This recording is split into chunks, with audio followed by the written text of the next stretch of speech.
வைரம் எந்த ராசிக்காரர்கள் அணியலாம், எந்த ராசிக்காரர்கள் அணியக்கூடாது? வாங்க இந்த பதிவில் தெரிந்து கொள்ளலாம்.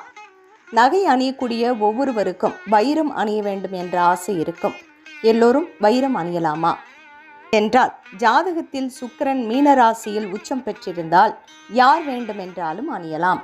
ஜாதகத்தில் சுக்கிரன் வலுவாக இருப்பவர்கள் அல்லது சுக்கிர திசை நடப்பவர்கள் இதை அணியலாம்.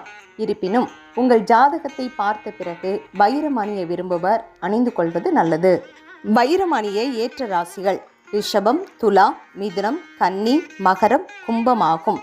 சுக்கிரன் ஆட்சி வீடுகள் ரிஷபம் மற்றும் துலாம் என்பதனால் இந்த ராசிக்காரர்கள் வைரம் அணிவதனால் மிக சிறந்த அதிர்ஷ்டம் அவர்களுக்கு உண்டாகும்.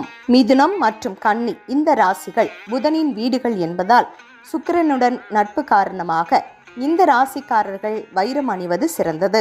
மகரம் மற்றும் கும்பம் இந்த ராசிகள் சனியின் வீடுகள் என்பதால் இந்த ராசிக்காரர்கள் வைரம் அணிவதனால் தொழில் வளர்ச்சி, செல்வ வளத்தை தரும். வைரம் அணியக்கூடாத ராசிகள் மேஷம், விருச்சிகம், சிம்மம், தனுசு, மீனம் ஆகிய ராசிகள் வைரம் அணியக்கூடாது. ஜாதகத்தில் சுக்கிரன் மீன ராசியில் உச்சம் பெற்றிருந்தால் இவர்கள் வைரம் அணியலாம். ஜாதகத்தை காண்பித்து ஜோதிடரிடம் ஆலோசனை பெற்ற பிறகே அணிய வேண்டும். வைரக்கல் அணிவதனால் மகிழ்ச்சி, செல்வ வளம், ஆரோக்கியம், அழகு, புத்திசாலித்தனம், வெற்றி அனைத்தும் கிடைக்கும்.